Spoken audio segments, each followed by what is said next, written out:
जोधपुर की बात करें तो जोधपुर से एक अफसोसनाक खबर सामने आई है। दरअसल जोधपुर के एक गांव में बीते दिन एक शादी में एक के बाद एक 6 सिलेंडरों में धमाका हो गया। इस हादसे में 60 के करीब लोग बुरी तरह से झुलस गए, जबकि 5 लोगों की मौत होने की जानकारी सामने आई है। हादसे में झुलसने वालों में दूल्हे के वालिद भी शामिल हैं और कई खवातीन और मासूम बच्चों के भी जख्मी होने की खबर है। जानकारी के मुताबिक प्रोग्राम के दौरान खाना बन रहा था और जब आग लगी तब खाना बनाने वाले गैस चालू छोड़कर ही भाग गए। भट्टियों की पाइप तक झुलस गई, जिससे गैस लीकेज होती रही और ये बड़ा हादसा पेश आया। वहीं राजस्थान के सीएम अशोक गहलोत ने अस्पताल पहुंचकर जख्मियों से मुलाकात की। वहीं इस दौरान सीएम गहलोत ने ये ऐलान किया है कि मरने वालों के परिवार वालों को 7 लाख का मुआवजा दिया जाएगा और जख्मियों के लिए फ्री इलाज और उनको 1-1 लाख रुपए दिए जाएंगे। हादसा बहुत बड़ा हुआ है। हृदय विदारक है ये।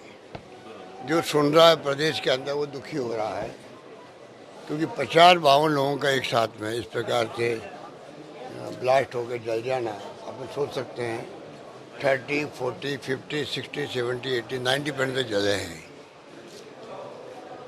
कोई कमी नहीं रही, डॉक्टर सब लगे हुए हैं, पूरा इलाज कर रहे हैं, अच्छा इलाज हो रहा है।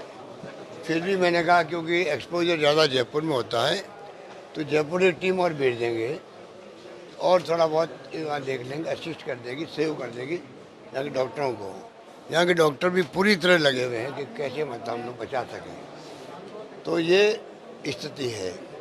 मैं परिवार वालों से मिला हूँ, वो भी संतुष्ट हैं कि जो तत्काल कार्रवाई हुई है वहाँ एसडीएम पहुँच गए, वहाँ पर प्रधान साहब, सरपंच साहब तो लगे ही थे गांव के, और गांव वालों ने खूब मदद करी।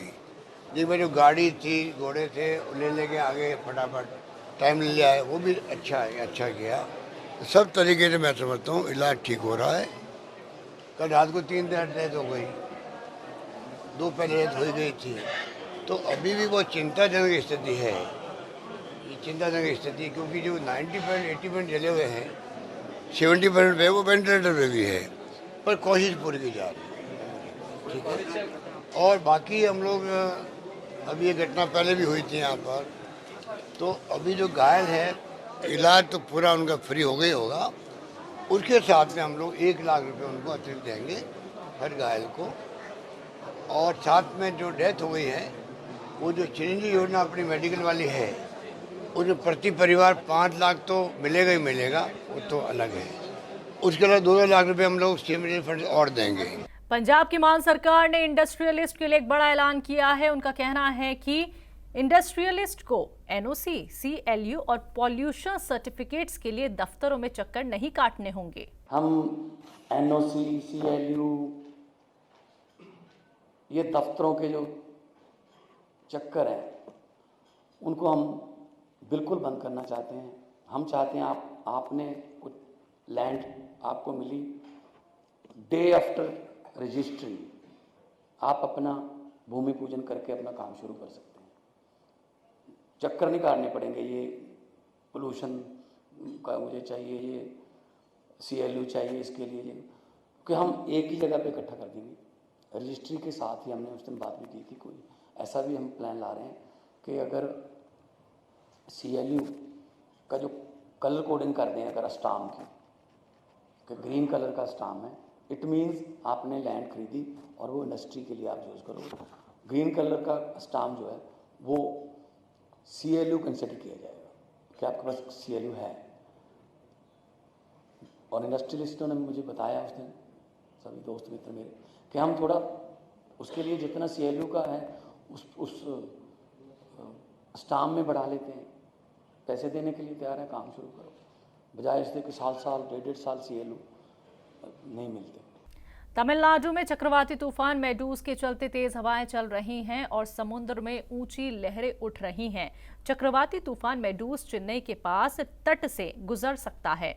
ये मेडूस चक्रवात तमिलनाडु, आंध्र प्रदेश और पोंडुचेरी की ओर बढ़ रहा है। चक्रवात के खतरे को देखते हुए आईएमडी ने तमिलनाडु में चेंगलपट्टू, विल्लुपुरम और कांचीपुरम में रेड अलर्ट जारी किया है।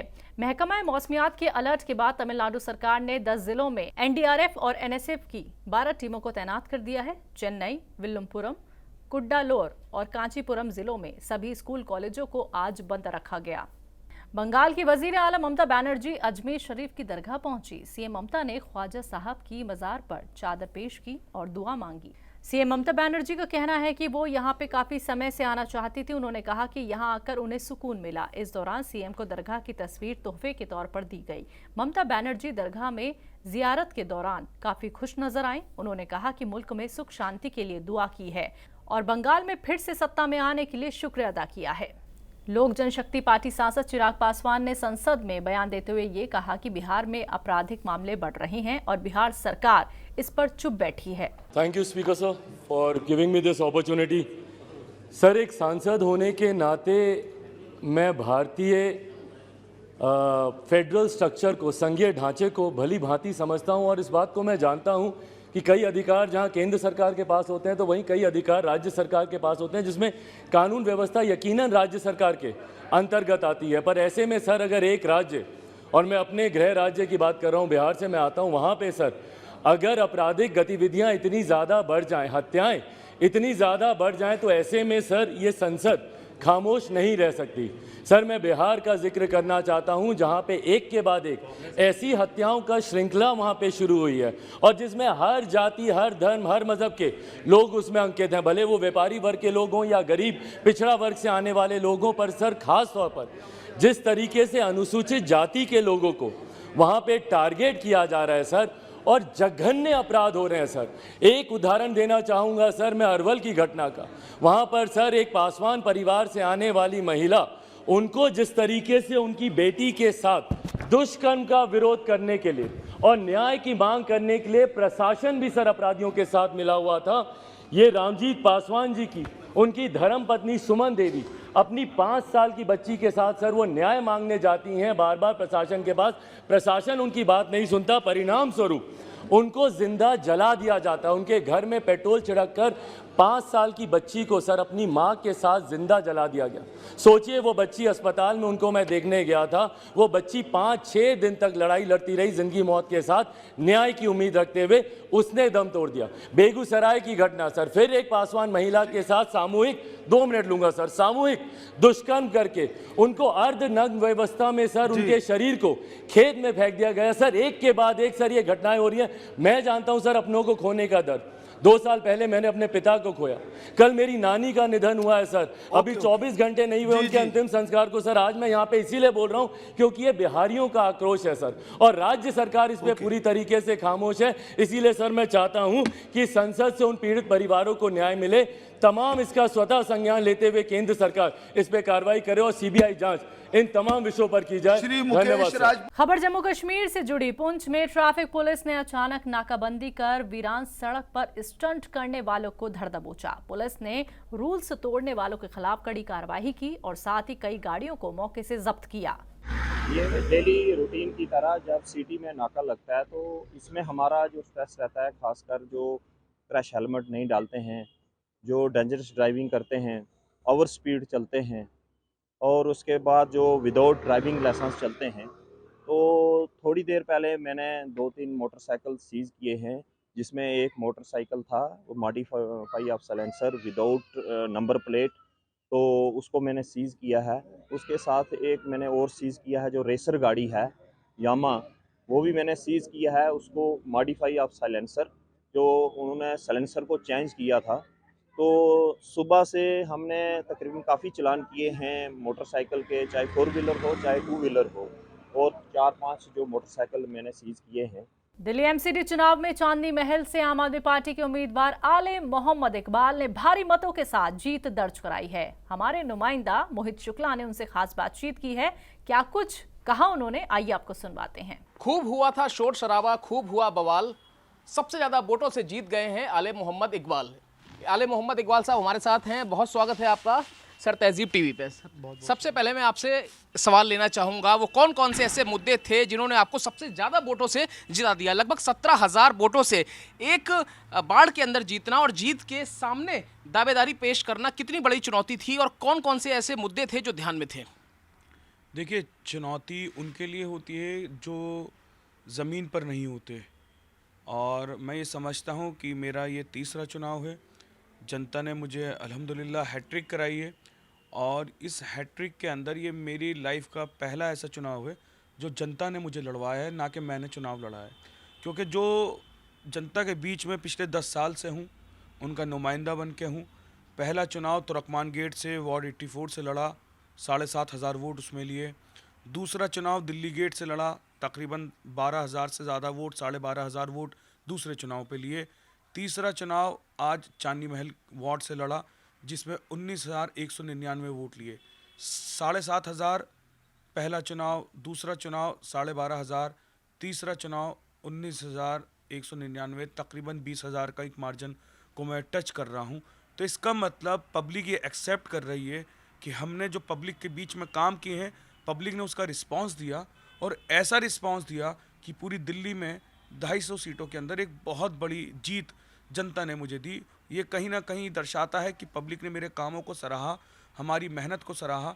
दिल्ली में जिस तरीके से हम लोग काम कर रहे हैं, दिल्ली सरकार काम कर रही है, मुख्यमंत्री साहब काम कर रहे हैं, और हम जो मटिया महल विधानसभा में एमएलए शोएब इकबाल साहब की क़यादत में काम कर रहे हैं, जो एज अ काउंसलर रहते हुए मैंने काम किए, पब्लिक ने काम के आधार पर वोट दिया है और ऐसी आलीशान जीत दी है जो पूरे हिंदुस्तान तक गूंज रही है। आपके सामने बड़े प्रतिद्वंदी के तौर पर हामिद साहब थे। हामिद साहब कांग्रेस से थे, और देखिए कहीं ना कहीं कांग्रेस को सिर्फ 12%, महज 12% वोट मिल पाया, और देखिए सीटें भी उनकी कितनी कम रह गई। तो आपको क्या लगता है, 70 साल पुरानी पार्टी जिसने इस तरीके से देश में हुकूमत की, देश में राज किया, लेकिन आज वो दिल्ली और देश और एक एक करके हर एक छोटी सी छोटी जगह, इवन पार्षद के चुनाव में भी धीरे धीरे बाहर होती चली गई। तो हामिद साहब के समय जब आप प्रचार कर रहे थे तो चुनौती मान रहे थे, नहीं मान रहे थे, किस तरीके से आपको चुनौती मिल रही थी?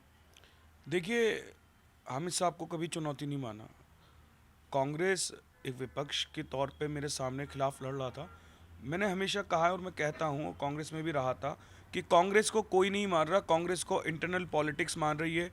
कांग्रेस के लीडरशिप ही कांग्रेस को ख़त्म कर रही है। कांग्रेस को आज यहाँ तक, इस हाल तक पहुँचाने में कांग्रेसियों का हाथ है और उनके विपक्षी दलों का हाल नहीं है। और देखिए, कांग्रेस ने जिस तरीके से अभी हाल ही में जो स्ट्रेटजी थी, बिल्कुल ज़ीरो थी। और मुझे ये हैरत की बात है कि ये मेरा 2,000 वोट भी जो कांग्रेस के उम्मीदवार को मिला है, ये क्यों मिला है, मेरे लिए ये भी गौर व फिक्र की बात है। मुझे उस पर काम करना है कि ये 2,000 वोट भी क्यों गया। तो मैं समझता हूँ, देखिए, जमहूरियत है, हर इंसान को लड़ने का अधिकार है, और पब्लिक उनको कभी एक्सेप्ट नहीं करेगी जो चुनाव के 15 दिन नज़र आएंगे। अब चुनाव के बाद वो नज़र भी नहीं आएंगे।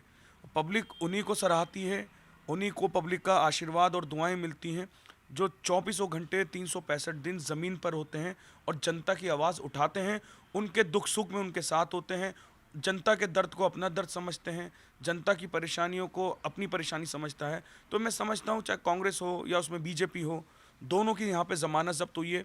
इससे पहले मेरे सामने जो 13 कैंडिडेट हुए थे, अल्हम्दुलिल्लाह उनकी भी ज़मानत ज़ब्त हुई थी। तो ये पब्लिक काम का बोलबाला है, काम करने वाले की जीत है। सर, कहा जाता है कि जो जीता वो सिकंदर। अब जब सिकंदर आप बन ही गए हैं तो आपके ऊपर जिम्मेदारी भी है, क्योंकि सिकंदर के ऊपर बहुत सारी जिम्मेदारियां थी और उसने दुनिया फतेह करी थी। हम यही दुआ करेंगे कि आप भी फतेह करें, आगे आगे बढ़ के विधानसभा जाएं, लोकसभा जाएं। लेकिन सबसे बड़ी बात यह है कि जिम्मेदारियों से आप नहीं बच सकते। जिम्मेदारियां कौन कौन सी हैं जिसको आप प्रमुखता से निभाएंगे? देखिए, बात जिसको आप सिकंदर कह रहे हैं, मैं उसको खादिम का अल्फाज दूंगा। सिकंदर एक बड़ा अल्फाज हो जाता है, बड़ा तकब्बुर वाला अल्फाज आ जाएगा। हम सिकंदर नहीं थे, और ये पहली चीज़ नहीं है मेरे साथ। मेरा तीसरा चुनाव है। सन 2012 से मैं निगम पार्षद हूँ, 3 दफ़ा एमसीडी का चेयरमैन हूँ। मैं ये मानता हूँ कि जब मैंने उन दौरों में काम किया है, जब मैं सत्ता दल के साथ दिल्ली में नहीं था, जब निगम में हमारी बीजेपी की सरकार थी, हमने उस दौर में बीजेपी से लड़ लड़ के अपने इलाके के क्षेत्रों का काम आउट ऑफ द वे जाके करें। अब तो दिल्ली सरकार हमारी, एमसीडी हमारी, एमएलए हमारे, निगम पार्षद हम, तो उसके बाद जनता आराम से बैठे, हम काम करके दिखाएंगे। और वो काम करके दिखाएंगे कि मैं समझता हूँ कि जो 250 वोटों से लोगों ने मार्जिन जिता के भेजा है, जो एक हिस्टोरिकल और एक ऐतिहासिक जीत दी है, यही चांदनी महल इलाका, यही मटिया महल विधानसभा का इलाका, यही सीताराम बाजार का इलाका पूरे हिंदुस्तान के अंदर मैसेज देगा। मैं 250 पार्षद के साथ अपना रिकॉर्ड दर्ज कराऊंगा आने वाले 2 साल में, 5 साल नहीं, 2 साल बाद जनता के बीच में अपनी रिपोर्ट कार्ड लेके जाऊंगा कि 250 वार्डों को मेरे वार्ड से कंपैरिजन कर लीजिए। अगर मैंने अच्छा काम किया है तो ही मुझे वोट दीजिएगा, मुझे आगे बढ़िएगा। मैंने अपना आपके साथ 2 साल का टाइम बाउंड किया है, और वो ऐतिहासिक काम होंगे। कुछ चीज़ें बताई नहीं जाती, करके दिखाई जाती हैं। आपने सुना होगी, जब चांद निकलेगा तो कुल आलम देखेगा।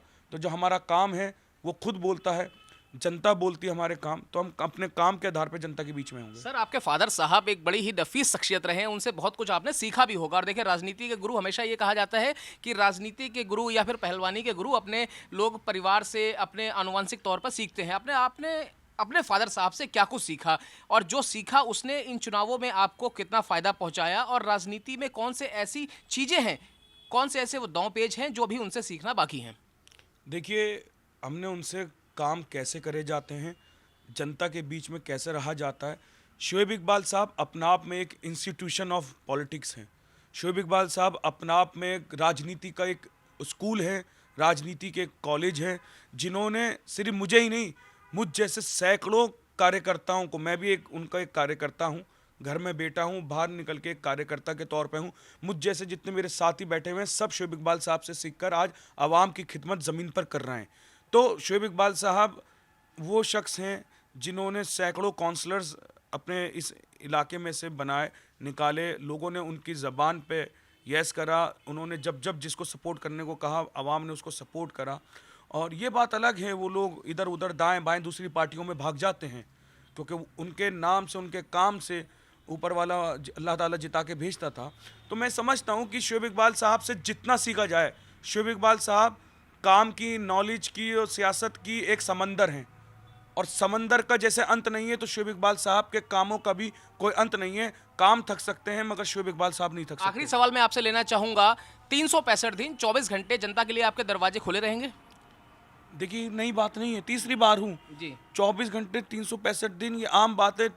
24/7 अपने मोबाइल पे अवेलेबल रहते हैं। 100 नंबर वाले कॉल उठाएं ना उठाएं, मगर आले मोहम्मद इकबाल लोगों के, आवाम के साथ 24 घंटे किसी न किसी सोर्स से कांटेक्ट में रहता है। चलिए, वक्त देने के लिए बहुत शुक्रिया। तो आप आले मोहम्मद इकबाल साहब को सुन रहे हैं, जिनका ये कहना है कि जनता ने जीत मैसर करा दी है, इसी जीत के साथ वो जनता के बीच में हमेशा बने रहेंगे। 24 घंटे 365 दिन उनके दरवाजे हमेशा जनता के लिए खुले रहेंगे।